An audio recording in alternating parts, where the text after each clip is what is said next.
আজ আমি কথা বলবো এমন একজন মানুষকে নিয়ে, যিনি টলিউড এবং বলিউডে অত্যন্ত জনপ্রিয় একজন অভিনেতা।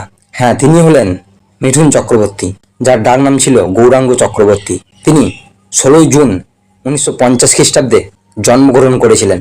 মিঠুন চক্রবর্তী ভারতের পশ্চিমবঙ্গে এক বাঙালি হিন্দু পরিবারে বসন্ত কুমার চক্রবর্তী এবং শান্তিরানী চক্রবর্তীর ঘরে জন্মগ্রহণ করেন। তিনি ওরিয়েন্টাল সেমিনারিতে অধ্যয়ন করেন এবং বিএসসি অর্জন করেন। কলকাতায় স্কটিশ চার্চ কলেজ থেকে রসায়নে ডিগ্রি।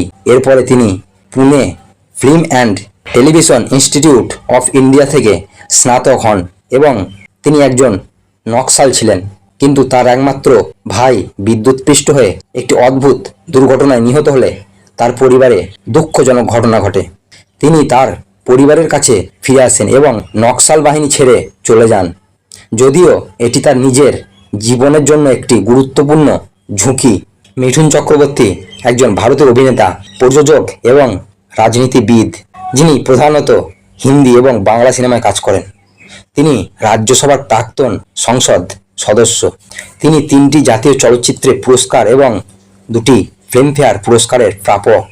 2024 সালের জানুয়ারিতে চক্রবর্তীকে ভারত সরকার কর্তৃক 3য় সর্বোচ্চ বেসামরিক সম্মান পদ্মভূষণ প্রদান করা হয়।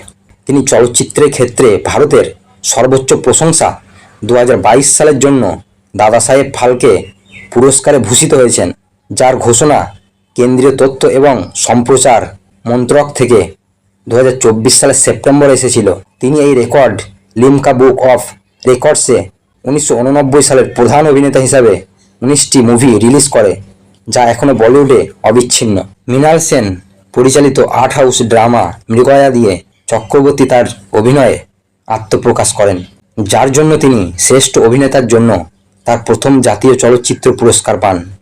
চক্রবর্তী 1982 সালের ডিস্কো ডান্সার চলচ্চিত্রের মাধ্যমে অধিক খ্যাতি অর্জন করেন, যেটি ভারত এবং সোভিয়েত ইউনিয়নের বক্স অফিসে একটি বড় সাফল্য অর্জন করেছিল।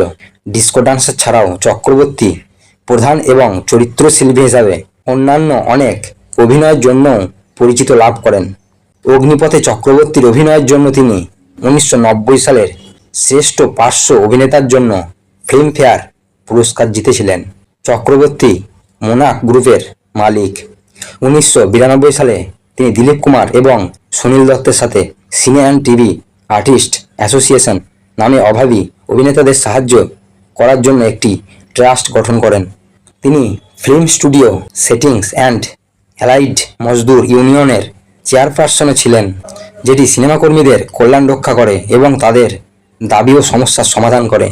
Television show dance India dance, যেখানে চক্রবর্তী গ্র্যান্ড মাস্টার ছিলেন, Limca book of records and Guinness world রেকর্ডসে প্রবেশ করেছে। চক্রবর্তী ভারতীয় জাতীয় কংগ্রেসের প্রণব মুখার্জি এবং মমতা ব্যানার্জির মধ্যে একটি গুরুত্বপূর্ণ ভূমিকা পালন করেছিলেন। 2012 সালের ভারতীয় রাষ্ট্রপতি নির্বাচনে ব্যানার্জির দল অল ইন্ডিয়া তৃণমূল কংগ্রেসের সমর্থনে মুখার্জিকে জয়ী করেছিলেন।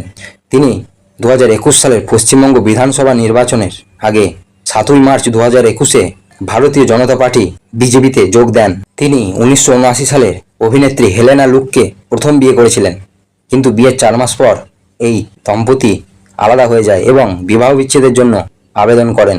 এরপর তিনি 1979 সালের অভিনেত্রী যোগিতা বালিকে বিয়ে করেন। চক্রবর্তী এবং যোগিতার 4টি সন্তান রয়েছে।